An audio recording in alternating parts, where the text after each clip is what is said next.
باب السرعۃ بالجنازہ، جنازے کو جلدی لے جانا. وقال انس، اور انس کہتے ہیں انتم مشیعون، کہ تم جنازے کو پہنچانے والے اس کے پیچھے، تشیع کہتے پیچھے چلنا. فمش بین یدیہا، تو تم چلو اس کے آگے، وخلفہ، اور اس کے پیچھے، وعن یمینہا وعن شمالہا، اس کے دائیں اور بائیں. وقال غیرہ قریبا منہا، اور بعض اور لوگوں کا خیال ہے کہ اس کے قریب قریب چلو. یعنی سوال یہ پیدا ہوا کہ جب جنازہ جائے تو کیا سب سے آگے جنازہ جائے اور باقی سب مخلوق پیچھے ہو، یا جنازہ سب سے پیچھے اور لوگ آگے جا رہے ہوں، یا سب دائیں ہوں یا بائیں ہوں. تو کیا بتایا گیا؟ چاروں طرف ہوں، یعنی ہر طرف ہوں اور قریب قریب رہیں. یہ نہیں کہ جنازہ آگے جا رہا ہے اور وہ 1 میل پیچھے آ رہے ہیں، یہ درست نہیں ہے. یعنی میت کا یہ بھی احترام ہے کہ اس کے ساتھ ساتھ چلا جائے. اٹھانے والے تو ساتھ ہی چلیں گے لیکن دوسرے لوگ بھی اکمپنی کریں. اور شاید اس میں بڑی حکمت ہو. تو خدا نخواستہ اگر ایک شخص تھک گیا ہے یا وہ گھبرایا ہوا ہے اور وہ بوجھ نہیں اٹھا پا رہا کندھے پہ، آپ دیکھیں کتنا بوجھ ہوتا ہے، مرنے کے بعد انسان بڑا بھاری ہو جاتا ہے. اور پھر تھوڑا اس چارپائی یا اس باکس، اس کا بھی وزن ہوتا ہے. اور پھر آپ دیکھیں کہ اس طرح نہیں اٹھایا جاتا ہاتھوں پہ، بلکہ کندھوں پہ اٹھایا جاتا ہے. تو وہ مجھے اندازہ نہیں تھا کہ یہ اتنی بھاری چیز ہوتی ہے اور اتنی مشکل ہوتی ہے. اس دفعہ جب میں عمرہ کر کے آئی ہوں چند مہینے پہلے، ایک جنازہ حرم میں لے جایا جا رہا تھا. میں اپنے ایسے آرام سے چل رہی تھی تو ایک دم میں نے آواز سنی کہ جیسے کوئی بہت ہانپ رہا ہو.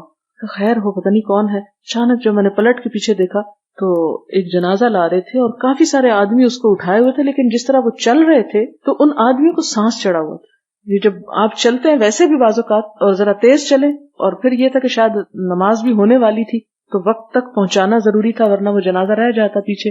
تو کچھ تیز بھی چل رہے تھے، اور جب وہ چل رہے تھے تو اس وقت قریب سے فرسٹ ٹائم میں نے اس کو گزرتے ہوئے اور محسوس کیا کہ انسان مرنے کے بعد کیا ہو جاتا ہے اور کس طرح وہ دوسروں کے کندھوں پہ ایک بوجھ ہے. اور بعض اوقات وہی جنازہ اٹھاتے ہیں جن کے ساتھ ہم بگاڑے رکھتے ہیں. تو انسان کتنا ضرورت مند ہے، کتنا حاجت مند ہے.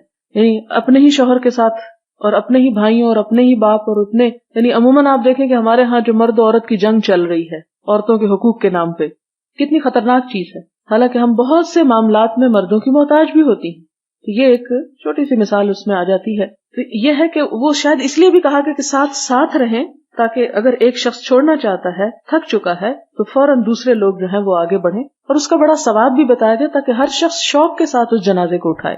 اور اسی طرح یہ ہے کہ السرعۃ بالجنازہ، جنازہ اٹھا کے آہستہ آہستہ نہیں چلا جاتا بلکہ تیز چلا جاتا ہے. یعنی دوڑا تو نہیں جاتا لیکن عام رفتار سے تیز چلنا ہوتا ہے جنازے میں. اور وہ بھی شاید اس لیے کہ تیز قبرستان تک پہنچا جائے. اور بعض اوقات یہ ہوتا ہے کہ بڑی دھوپ ہوتی ہے اوپر، بعض اوقات بارش ہوتی ہے، اور بعض اوقات یہ کہ بہت آہستہ چلنے سے بہت تاخیر ہو سکتی ہے اور بہت سے لوگ کاموں پہ واپس پلٹنا چاہتے ہوں گے. تو اس صورت میں السرعۃ بالجنازہ کا مطلب ہے کہ جنازہ لے کے تیز چلا جائے. اور اسی طرح چلنے کی بات ہے، فمشی، مشی. لیکن اگر مجبوری ہو اور بڑے شہروں میں چلنے کا موقع ہی نہ ہو یا جگہ ہی نہ ہو، ٹریفک گزرنے کی، تو ہماری سڑکوں پہ اب جگہ نہیں رہی، تو جنازے کہاں چلیں گے؟ اس لیے اب وہ گاڑیوں پر ہی اس کا اہتمام کیا جاتا ہے. تو اس کی اجازت ہے، لیکن افضل یہی ہے کہ اٹھا کے چلا جائے تاکہ مسلمانوں کا حق ادا کریں ان کے مرنے کے بعد بھی. حدثنا علی بن عبداللہ حدثنا سفیان قال حفظناه من الزہری عن سعید بن المسیب. یہاں پر آپ دیکھیں کہ یہ لفظ جو آ رہا ہے نا، حفظناه من الزہری، یہ بڑا عام ہے سند میں. یہ لفظ سمجھنے کی بات ہے. سمجھنے کی بات یہ ہے کہ حدیث کا علم ہمیں ایسے ہی سنا کے نہیں پہنچ گیا. یہ سنی سنائی باتیں نہیں ہیں بلکہ سن کے یاد کی جاتی تھی. تو یہاں پر آپ دیکھتے ہیں کہ سفیان کہتے ہیں، سفیان ابن عیینہ، کہ ہم نے اس حدیث کو حفظ کیا تھا. کس سے سن کر؟ زہری سے. اور انہوں نے کس سے لیا تھا؟ ان سعید ابن المسیب، تابعی ہیں یہ. ان ابی ہریرہ رضی اللہ عنہ ان النبی صلی اللہ علیہ وسلم قال اسرعوا بالجنازۃ فان تک صالحۃ فخیر تقدمونها الی وان تک سوا ذلک فشر تدعونہ عن رقابکم. کہ جنازے کو جلدی لے کے چلو، اگر وہ صالح ہے تو بہتر ہے، بہت اچھا ہے. تقدمونہا الیہ، تم اس جنازے کو اس نیکی اور اس بھلائی اور خیر کی طرف لے کے جا رہے ہو تو جلدی وہ خیر کو پہنچے. وَإِن تَكُ سِوَى ذَلِكَ، اور اگر وہ اس کے علاوہ ہے، فَشَرٌ، تو اس کے لیے برا ہے. وَتَدَعُونَهُ عَنْ رِقَابِكُمْ، تو تم اس شر کو اپنے کندھوں سے اتار کے رکھ دو.